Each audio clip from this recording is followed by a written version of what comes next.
जय महाराष्ट्र शेतकरी मित्रांनो, तुम्हाला देखील मागेल त्याला सौर कृषी पंप योजनेचा ऑनलाईन अर्ज भरताना वेबसाईटवरती वेगवेगळ्या प्रकारचे एरर पाहायला मिळत आहेत का?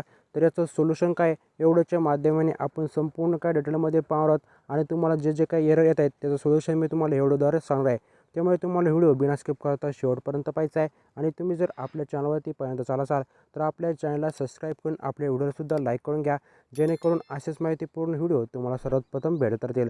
चला तर आता ठिकाणी तुमचा जास्त वेळ न घेता आपण आपला व्हिडिओ सुरू करूयात आणि तुम्हाला जे काही प्रॉब्लेम येत आहे त्याचं सोल्युशन मी तुम्हाला सांगणार आहे. चला तर मित्रांनो, आता ठिकाणी आपण सर्वप्रथम आपली जी काही मागेल त्याला सौर कृषी पंप योजनेची वेबसाईट आहे ती ओपन केली आहे. तर मित्रांनो, ओपन केल्यानंतर तुम्हाला वेबसाईटचा अशा काही प्रकारे इंटरफेस होणार आहे. आता या ठिकाणी पाहूयात सर्वात एक नंबर तुम्हाला जो काही प्रॉब्लेम होतो आहे तो म्हणजे या ठिकाणी सर्वात प्रथम एरर म्हणजे आपले शेतकरी बांधव वेबसाईटवरती त्यांचा गट क्रमांक टाकत आहे. गट क्रमांक टाकल्यानंतर त्यांचं नाव त्या ठिकाणी शो होत नाही, म्हणजे त्यांचं नाव त्या ठिकाणी दिसत नाही. मित्रांनो, याचा काय अर्थ आहे आणि याचं सोल्युशन काय आहे ते सांगणार आहे. सर्वात प्रथम पाहू शकता मित्रांनो, ठिकाणी आपण आपला आधार कार्ड नंबर टाकलेला आहे, त्यासमोर आपलं योजनेचं नाव आपोआप सिलेक्ट होऊन आलं आहे. त्याच खाली जर आलं तर आपण आपला जिल्हा टाकलेला आहे. तुम्हाला सुद्धा अशा काही प्रकारे जिल्हा टाकायचा आहे. त्यासमोर तुमचा तालुका टाकायचा आहे. तालुका टाकून झाल्यानंतर तुमचं गाव टाकायचं आहे, ज्या ठिकाणी तुमची जमीन आहे त्या गावाचं नाव टाकायचं आहे. त्यासमोर तुमचा गट क्रमांक टाकायचा आहे. मित्रांनो, गट क्रमांक टाकताना कोणती चुकी करायची नाही. गट क्रमांक टाकून झाल्यानंतर आता सर्वात महत्त्वाचं एरर म्हणजे या ठिकाणी आता आपल्या शेतकरी बांधवांना त्यांचं जे काही नाव आहे त्या ठिकाणी दिसतच नाही. मित्रांनो, आता याचं सोल्युशन मी तुम्हाला सांगणार आहे.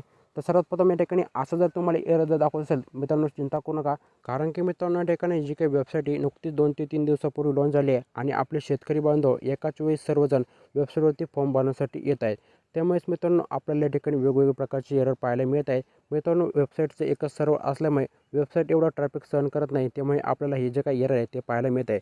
मित्रांनो, या ठिकाणी जर तुम्हाला ऑनलाईन फॉर्म भरायचा असेल तर शक्यतो रात्री 12च्या नंतर फॉर्म भरायचा प्रयत्न करा. मित्रांनो, रात्री 12च्या नंतर वेबसाईटवरती ट्रॅफिक एकदम कमी असतं.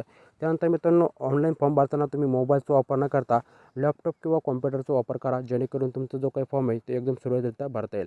मित्रांनो, हे सर्व करूनही तुमचं जर एरर जर गेला नसेल तर चिंता करू नका. कारण की मित्रांनो, ही जी काही नवीनच वेबसाईट लॉन्च झाली आहे त्यामुळे हे सर्व शेतकऱ्यांचा डेटा गोळा करत आहे. तर हा जो सर्व डेटा आहे तो कुठून गोळा करत आहे? मित्रांनो, जिथून तुम्ही तुमचा सातबारा डाउनलोड करता म्हणजेच मायभूमी जी काही वेबसाईट आहे त्यावरून ही जी काही वेबसाईट आहे सर्व डेटा पेश करत आहे.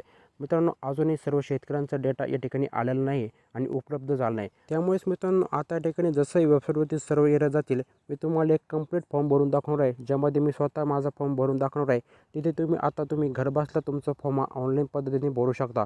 त्यामुळे मित्रांनो, आपल्या चॅनलला लगेच सबस्क्राईब करून घ्या, जेणेकरून मित्रांनो तो व्हिडिओ आला की तुम्हाला लगेच नोटिफिकेशन मिळून जाईल.